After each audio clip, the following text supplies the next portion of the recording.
Hi, and welcome to Creepy Crime Story, where the darkest truths aren't imagined. They're real. She wasn't just another visitor in town. Anna Mariah Mo Wilson had been in Austin, Texas for less than a week. She wasn't there for vacation, nor to catch up with old friends. She came to compete, driven, precise, and physically conditioned to dominate a race most cyclists only dreamed of entering. Gravel Locos 2022 was days away, and she was the favorite to win. She never made it to the starting line. On the evening of May 11th, 2022, Wilson had returned to the home of a local friend where she was staying temporarily. She had been out swimming with a male acquaintance, someone who would later become a central figure in the case, and reportedly returned home around 8:30 p.m. By 10 p.m., that same friend found her unresponsive in the bathroom, with blood pooling beneath her motionless body. There were no signs of forced entry. Nothing was stolen. Her belongings, including her bike, were undisturbed. The front door was locked. When the call to 911 came in, the dispatcher had to ask 3 times before the caller could get out the words, "She's bleeding from the head. I don't think she's breathing." By the time Austin EMS arrived, it was already too late. Wilson had suffered multiple gunshot wounds, 2 to the head, 1 to the chest, fired at close range. This wasn't a random act of violence. The precision was intentional. The shooter had made sure there was no chance of survival. From the outside, the house showed no indicators that anything had gone wrong. The bike was leaned against the porch railing. There were no smashed windows, no shattered glass, no signs of confrontation. It was a silent crime, fast, calculated, and efficient. The Austin Police Department initiated a homicide investigation immediately, citing the cleanliness of the scene as a potential complication. Investigators photographed every angle of the entryways, the positioning of the victim, the flooring near the bathroom sink, and the hallway leading toward the front door. The lights were still on. A phone was found nearby. There were no fingerprints on the weapon, because there was no weapon found at all. The forensic team at the scene noted 3 distinct shell casings near the body. Each one was collected, labeled, and bagged for ballistic analysis. The trajectory patterns suggested that Wilson had either been turning or lowering herself when she was struck. There was no evidence of a physical altercation. She had not fought back. The medical examiner's preliminary report the following day confirmed what the investigators already suspected. The shooter had experience. The rounds were tightly grouped. Death was instantaneous. Over the next 24 hours, detectives began reconstructing a timeline of Wilson's final hours. She had arrived in Austin on May 9th and stayed with a friend on Maple Avenue. Surveillance footage pulled from neighboring homes confirmed she was seen leaving that property with a man just before 6 p.m. on the night of May 11th. The two had gone to Deep Eddy Pool and then stopped for dinner. At 8:36 p.m., they returned. He dropped her off. She texted another friend around 8:42 p.m. That was the last confirmed activity from her phone. The man who accompanied her that evening was questioned immediately. He admitted to spending time with her, but stated that he had gone home afterward and had not seen or spoken to her again that night. He willingly turned over his phone. His alibi appeared to be supported by text messages and call logs. Still, investigators weren't ready to cross his name off the list. Then came the first forensic inconsistency. A home security camera mounted at a nearby residence captured a black SUV, a Jeep Grand Cherokee, circling the block between 8:35 p.m. and 8:44 p.m. The vehicle passed the house twice. On the third pass, it parked out of frame. Less than 8 minutes later, the vehicle departed. APD analysts began comparing registered vehicles in the area. The plates were not visible, but the make and model were clear. The vehicle had dark-tinted windows and a rear-mounted bike rack. Within hours, they had a list of Jeep Grand Cherokees registered within a 10-mile radius. One of those was tied to a local yoga instructor who also happened to be the long-term partner of the man Wilson had been with earlier that evening. Investigators didn't jump to conclusions. Not yet. But the pieces were starting to align with a narrative they had seen before. Jealousy, proximity, motive. By May 13th, they executed a search warrant on the residence of the SUV's registered owner. The garage was empty. The vehicle was missing. So was its owner. The man Wilson had gone swimming with was again interviewed. This time he admitted that there had been a past romantic involvement between him and Wilson during a brief breakup with his current girlfriend. He insisted that the relationship had ended months ago and that he and Wilson were only friends now. The detectives didn't press him. They didn't need to. His phone data would be mapped against tower pings, and the surveillance footage would eventually speak louder than memory. The firearm registered to the missing woman, a Sig Sauer P365, matched the caliber of shell casings collected at the crime scene. She had legally purchased it months earlier. At this point, the forensic path was clear. Shell casings at the scene, surveillance data showing the arrival and departure of a matching vehicle, and a potential motive that had just moved from speculation to statistical probability. Still, there was no arrest, not yet, not until they found her, and she was gone. Before the bullets, before the panic, and before the black SUV passed slowly down a quiet Austin street, there was data, precise, consistent, and quietly logged. Investigators began combing through Anna Maria Mo Wilson's devices within hours of confirming her identity. Her phone, recovered near the body, had not been tampered with. It was still unlocked. Battery at 46%. Detectives flagged two key apps immediately: Strava, the fitness tracking platform, and iMessage. The data confirmed Wilson's movements for the entire day of May 11th, 2022. At 6:01 a.m., she logged a ride along Barton Creek Greenbelt. The segment showed elevation gain, average speed, and total duration. She paused briefly at a local cafe, then rode back to the property where she was staying. All of it time-stamped and geolocated. What stood out wasn't the ride. It was the fact that Wilson's Strava profile was public, including future scheduled segments and historical training routes. That detail would prove pivotal in understanding how she may have been tracked. While her athletic discipline made her habits predictable, it also made her digitally exposed. Investigators requested an emergency preservation order from Strava and began coordinating with tech forensics to extract stored GPS data from the app's cloud backups. A second team secured Wilson's iCloud credentials to mirror message content and calendar appointments. Both sources painted a timeline that was disturbingly clean, right up to 8:42 p.m. At that minute, Wilson messaged a fellow racer in Colorado to confirm their plans for the Gravel Locos meetup. She added, "Tomorrow is the big recon ride, early start." That was her last outgoing communication. The next step was to reconstruct digital correspondence with the man she'd met earlier that evening. His number appeared dozens of times in the last 4 weeks. Some were short exchanges, updates, logistics, training insights. Others were longer. Investigators noticed a trend. After April 25th, messages became more spaced out, less personal. Nothing overtly romantic, but still frequent. It suggested contact hadn't stopped, just slowed. That man's phone was voluntarily submitted during his initial interview. His logs corroborated most of the communications. What didn't match, however, were the gaps in his deleted thread history. Between May 9th and May 11th, 6 messages were removed. Not from Wilson's device, but from his. They couldn't be recovered locally. Subpoenas were issued to Apple and his cellular provider for cloud-based restoration. It would take days. Meanwhile, Austin PD's digital evidence team focused on a narrower window: 8:30 p.m. to 9 p.m. on the night of the murder. Phone tower triangulation placed Wilson's device stationary within the house from 8:36 p.m. onward. Her digital movement stopped at that exact minute.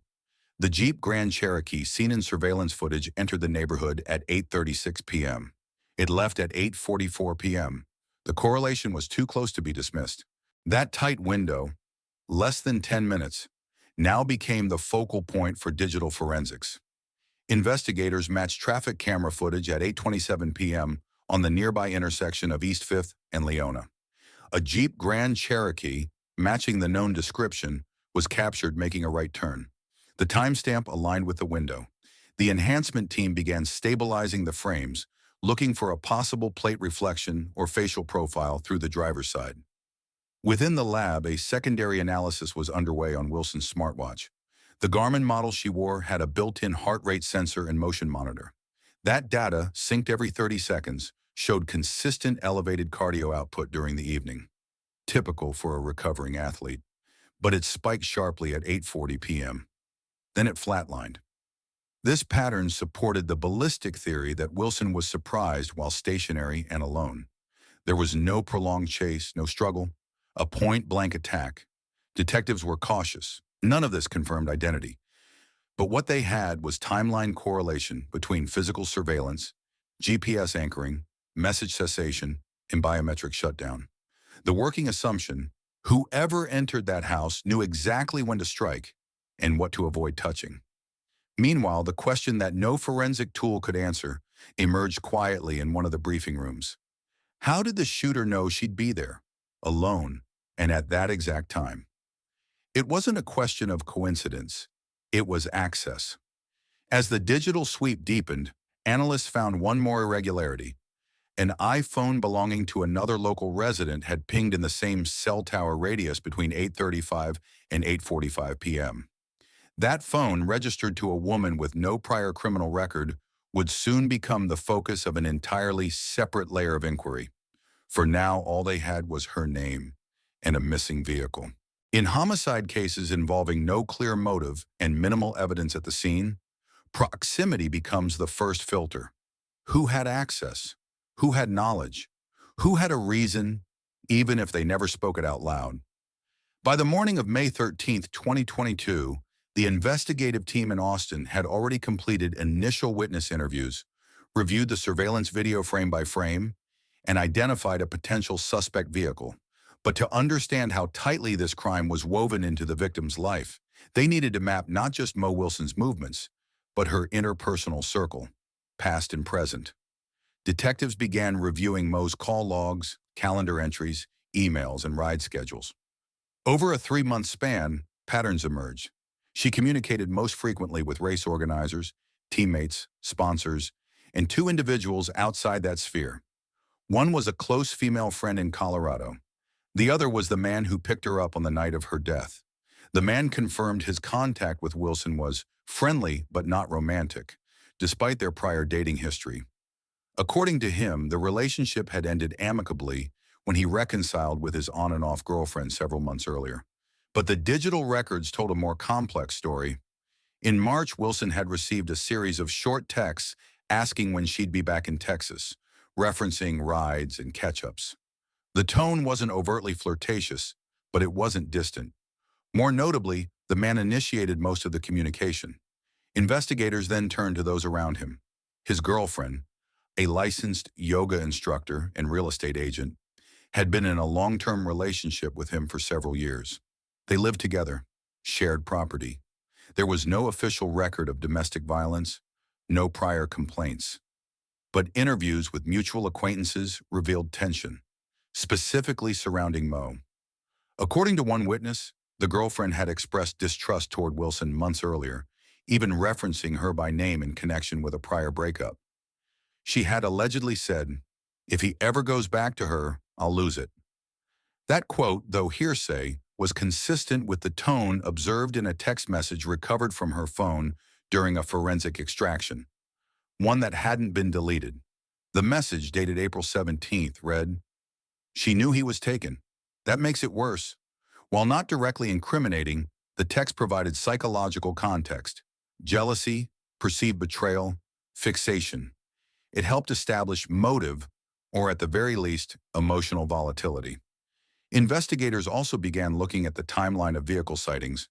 The black Jeep Grand Cherokee identified near the scene belonged to the girlfriend, but the vehicle had not been reported stolen. It was unaccounted for from roughly 8:15 p.m. to 9 p.m. on May 11th, and the home security camera confirmed its return shortly after 9:10 p.m. When officers arrived to speak with her on May 13th, she answered the door calmly. She acknowledged owning the Jeep, but stated she had been home all night. There were no witnesses to corroborate her presence. When asked about her whereabouts between 8:30 and 9 p.m., she hesitated before saying she had been doing yoga in the backyard. The story didn't align with the vehicle data, and by the next morning she was gone. The sudden disappearance initiated a federal alert. Her passport was inactive. No flights were booked under her name. Detectives widened the scope, contacting customs and passport control agencies. An international flag was placed on her name and aliases. Meanwhile, her boyfriend claimed to have no idea she had left, adding that he hadn't seen her since she walked out the door the morning of May 14th. For the department's behavioral analyst, the case now turned. The question shifted from whether this was an impulsive act to whether it had been premeditated, methodically planned, and fueled by long-standing resentment.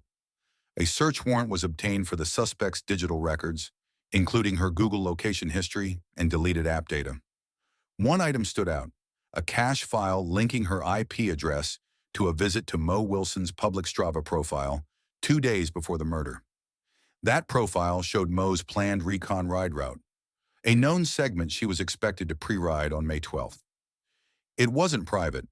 Detectives were now operating under a strong probability the killer may have known Wilson's habits, studied her movements, and acted on opportunity, not coincidence.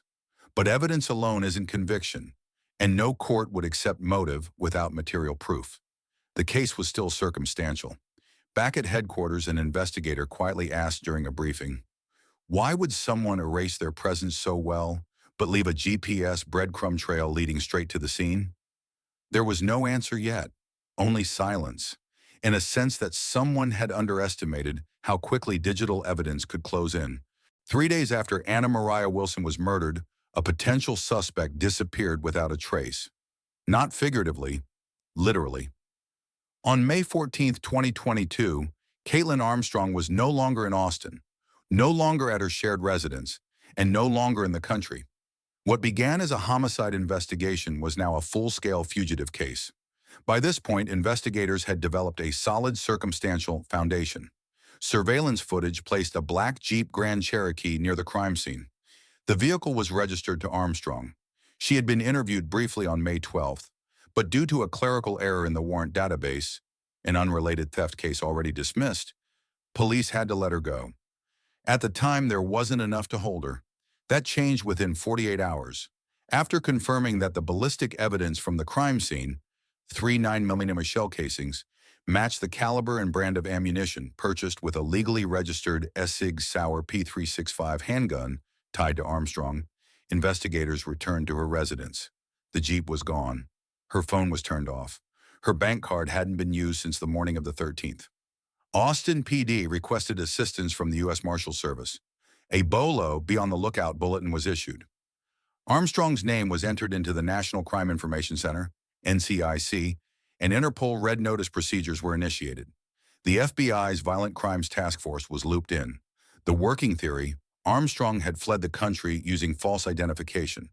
Her real passport had not been used, but investigators discovered that a second U.S. passport, belonging to Armstrong's younger sister, had not been reported missing but had also not been used in over a year.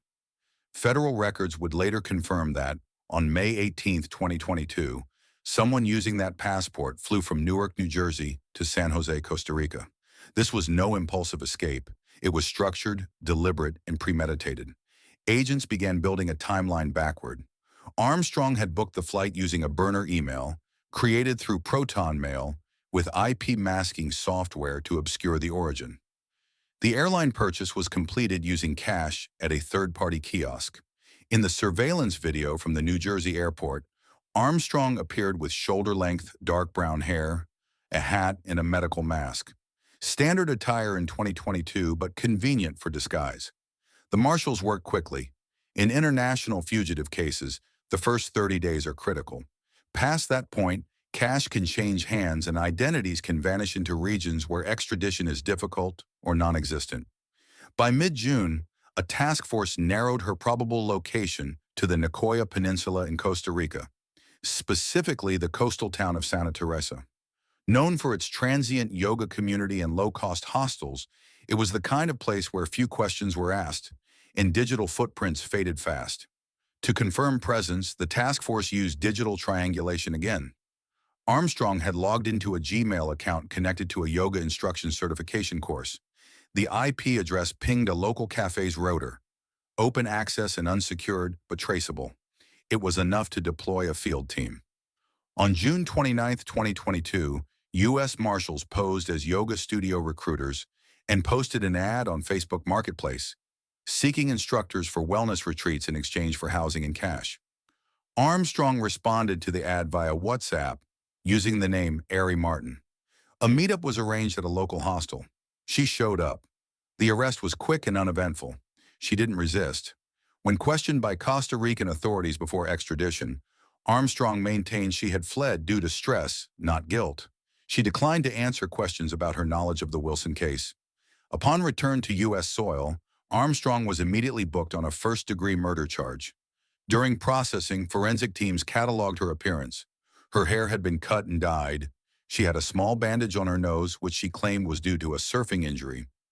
Investigators later learned she had undergone what she called a cosmetic procedure, likely to alter her appearance further.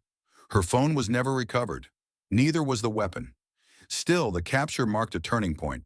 The fact that Armstrong had gone to such extreme lengths to disappear added weight to the prosecution's argument, not just about guilt, but about consciousness of guilt. One investigator summarized it bluntly: innocent people don't flee to Central America with someone else's passport and erase their digital life. That statement wouldn't be used in court, but the evidence behind it would. The fugitive phase of the case was over.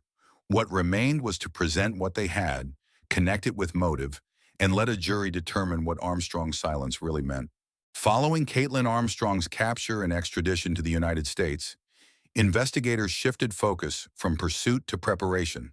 They already had motive, opportunity, and behavioral anomalies. What they needed next, what would carry the most weight with a jury, was digital proof of premeditation. That meant pulling apart her life in the weeks before May 11, 2022, through every device, login, and trace she didn't manage to erase.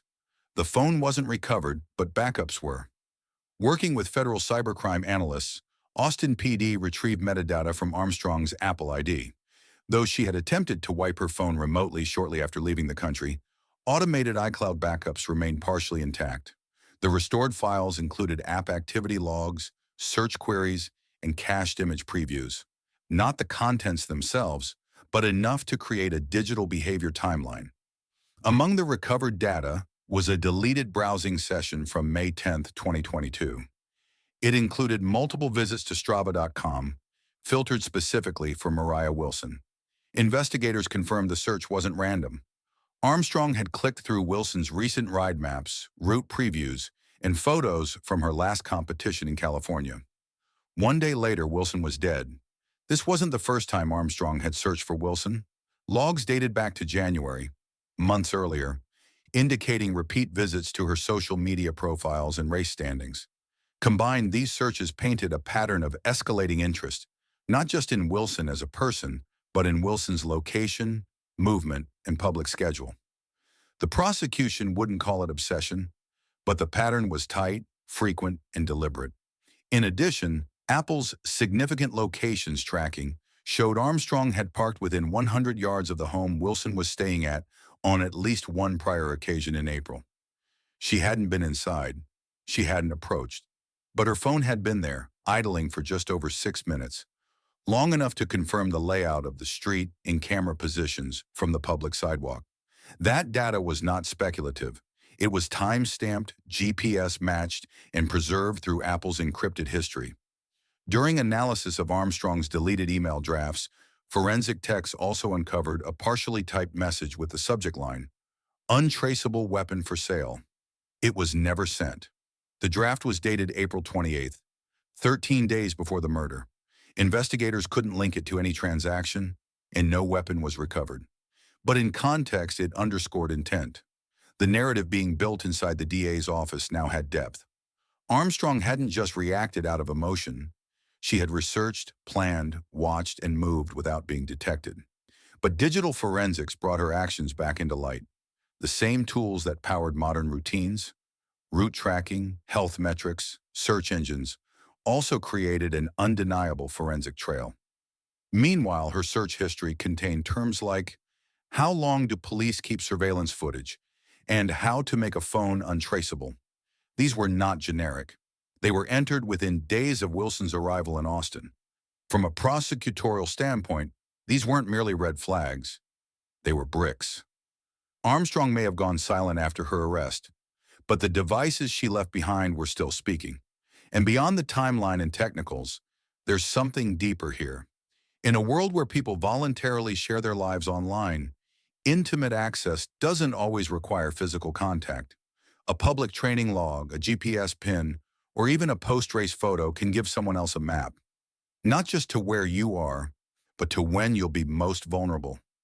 That's what Mo Wilson never could have known. She wasn't careless. She wasn't naive. She was simply visible in ways that most of us are. And that visibility in this case was exploited. By late summer 2022, prosecutors in Travis County didn't need to stretch the facts. The case against Caitlin Armstrong was already structurally sound, but with a murder charge carrying the potential for life in prison, every piece of evidence had to be arranged in a way that would survive cross-examination. Emotion wasn't going to carry this to conviction. Precision would. The DA's office began with a forensic audit of the entire file.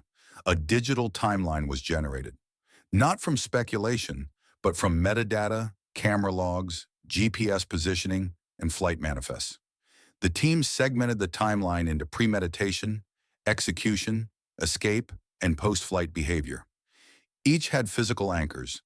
Prosecutors had no confession. There was no murder weapon. There were no eyewitnesses. But what they had instead was harder to refute: forensic digital sequencing, ballistic matches, vehicle placement, deleted search terms, and a suspect who crossed a border using another person's passport. The case didn't rely on one smoking gun. It was cumulative. Each detail stood on its own, but reinforced the next. The kind of case that, if one element failed, 5 more would still hold. The critical decision point came in August: whether to pursue a charge of murder in the first degree, which required proving intent beyond the moment of the act, or opt for murder in the second degree, which allowed for a spontaneous crime. Based on Armstrong's pre-crime search history, her prior drive-by near the victim's location, and her coordinated flight from the U.S., the DA committed to pursuing the higher charge. Jury selection was still months away, but internal meetings at the courthouse focused heavily on one strategic point: intent. That meant shaping testimony that emphasized planning without relying on interpretation. Investigators who worked the digital evidence chain would walk jurors through timestamps, not opinions. Crime scene analysts would explain spatial layouts using objective mapping, not dramatics. One prosecutor, off record, said bluntly, "The strongest witness in this case is the timeline." Meanwhile, Armstrong remained in custody.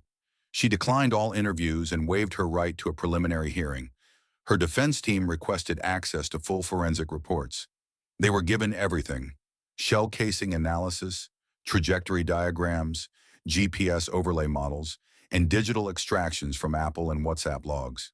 The defense didn't contest the data's existence, only its interpretation. That distinction mattered. The defense strategy, while not fully public, leaned on 2 central points: lack of direct evidence tying Armstrong physically to the scene, and the possibility that someone else had access to the Jeep. Investigators, anticipating that angle, had already ruled out alternative drivers using surveillance pullbacks and tower triangulation. No one else was in the vehicle. No one else entered the zone of movement. And then, in October 2023, a disruption. Armstrong attempted to escape custody. While being transported to a routine medical appointment, she slipped from her restraints, bolted across a parking lot, and was apprehended less than a mile away. The escape lasted only 70 minutes, but its legal impact was larger. Prosecutors filed a motion to introduce the escape as consciousness of guilt, a term that, in Texas, is admissible if certain thresholds are met. The judge approved it. This added a new layer. The prosecution would now walk the jury through the digital trail before the crime and the physical flight afterward. The arc of evasion, bookended by 2 disappearances, formed the spine of their theory. What the jury wouldn't see and what didn't need to be said outright was the quiet question sitting behind every piece of evidence: why would someone who's innocent prepare to vanish? There's also a broader truth worth noting. In homicide trials involving interpersonal dynamics, it's easy to get pulled into emotions: jealousy, betrayal, anger. But in the eyes of the court, feelings aren't crimes. Actions are. And here, the actions left behind a pattern so methodical, it barely needed narration. On October 30th, 2023, the courtroom in Travis County was filled well before 9 a.m. Rows of wooden benches, usually half empty, were occupied by members of the press, legal observers, and quiet supporters of the Wilson family. Cameras weren't allowed inside, but the weight of the case had already drawn national attention. Opening statements were set to begin. The defendant, Caitlin Armstrong, entered without handcuffs, dressed in plain courtroom attire, her appearance significantly different from her mugshot or the last known images from Costa Rica. She showed no outward emotion as she sat next to her attorneys, who had prepared for months to cast doubt on the case assembled against her. The prosecution began with structure, not drama. Their timeline was displayed on a large monitor visible to the jury, May 9th to May 11th, 2022. It showed Anna Mariah Wilson's arrival in Austin, her training ride, her meeting with a male acquaintance, and her final return to the house on Maple Avenue. Then came a break in activity. At 8:44 p.m., Wilson's phone stopped responding. At 10:03 p.m., a call to 911 reported her unresponsive, shot inside the bathroom. The state's narrative was built on data. They didn't ask jurors to infer rage or jealousy. They asked them to follow timestamps. First, they presented ballistic evidence. The shell casings recovered from the scene matched the brand and caliber of ammunition previously purchased by Armstrong, based on a firearms transaction log. The prosecution acknowledged that the weapon itself was never recovered, but emphasized that the likelihood of identical ammunition linked to a legally owned firearm showing up coincidentally at the murder scene was statistically negligible. Next came the surveillance footage. A black Jeep Grand Cherokee passing the residence at 8:36 p.m. and leaving at 8:44 p.m. The vehicle's make, model, and distinctive features, including a rear-mounted bike rack, matched Armstrong's car, confirmed by DMV registration and neighbor footage from April. Digital forensic specialists were called to testify next. They walked the jury through the recovery of deleted search history from Armstrong's Apple account. Jurors saw screenshots of terms typed into the search bar. Mariah Wilson Austin, Strava profile, how to disappear, untraceable weapon. Each search was time-stamped, some just days before the shooting. What followed was a demonstration of GPS correlation. Armstrong's phone had registered significant location data within a 2-block radius of the victim's address, twice in the month prior to the murder. The prosecution didn't claim she had interacted with Wilson directly. They didn't have to. The point was pattern and placement. Armstrong's attorneys cross-examined each expert, pressing them on the possibility of false data logs, overlapping users, or administrative error. None of the specialists conceded. The digital data was consistent, preserved through third-party backups, and confirmed by multiple retrieval methods. On the fourth day of trial, prosecutors introduced Armstrong's escape attempt. Jurors saw time-stamped security footage of her running from a medical facility, slipping out of her restraints, and attempting to flee custody. This wasn't a focus of the trial, but it reinforced the state's position. Armstrong had demonstrated clear consciousness of guilt before and after the crime. Still, the prosecution didn't push for emotion. Their approach remained procedural, letting each piece of data speak. By the end of the first week, jurors had seen maps, logs, call data records, timestamp overlays, and surveillance videos. What emerged wasn't speculation. It was a digital structure, one that placed Armstrong in proximity to the victim, with motive and with preparation. Mo Wilson's family remained seated through every session. They had chosen not to make public statements during trial. What mattered to them wasn't camera attention. It was the presentation of fact, and fact was now the center of the courtroom. The trial of Caitlin Armstrong concluded on November 16, 2023, in a Travis County courtroom that had remained at capacity for most of the proceedings. The moment the jury returned with their verdict, the tension in the room turned still. Not dramatic, not cinematic, but cold, absolute. The jury foreperson stood. Caitlin Armstrong was found guilty of first-degree murder in the killing of professional cyclist Anna Mariah Mo Wilson. The verdict carried a 90-year prison sentence, effectively a life term, with no eligibility for parole until 30 years had been served. Armstrong sat motionless. She made no statement, showed no emotion, and offered no apology. Her defense team did not indicate plans for appeal. Prosecutor Ricky Jones stood before the press only once after the sentencing, stating simply, "This case was not built on theory or emotion. It was built on data, evidence, and the choices she made, repeatedly, methodically." Outside the courthouse, the Wilson family declined interviews. Their attorney read a prepared statement, calling Mo a bright, determined athlete whose life was not just taken, it was premeditatedly hunted down. There was no visible catharsis. Grief does not find resolution in a sentence. It simply moves inward. What made the Armstrong case chilling wasn't the brutality of the act.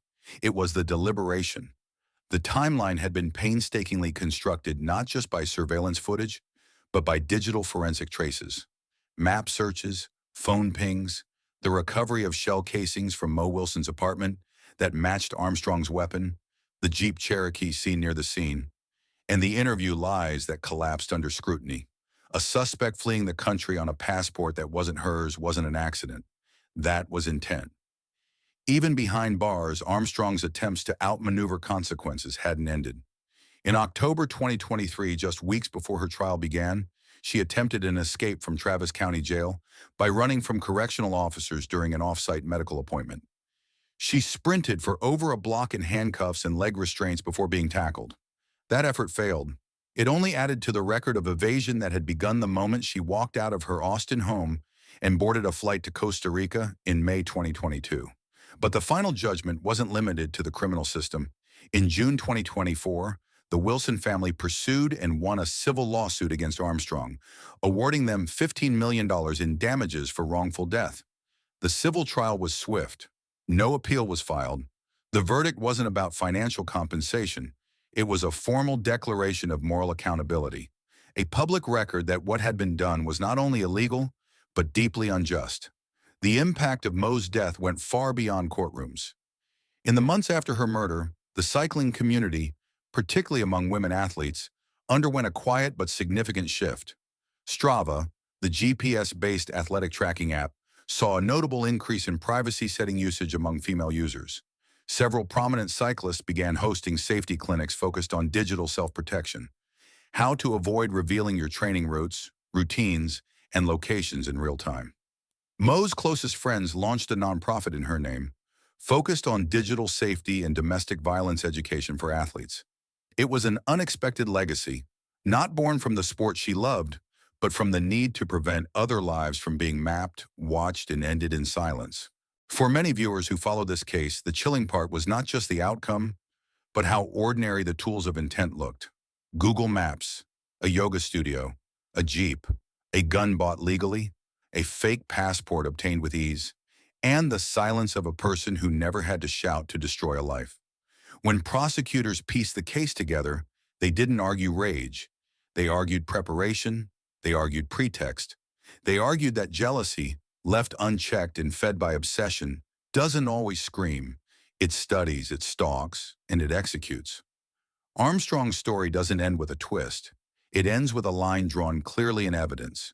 She researched, she followed, she waited.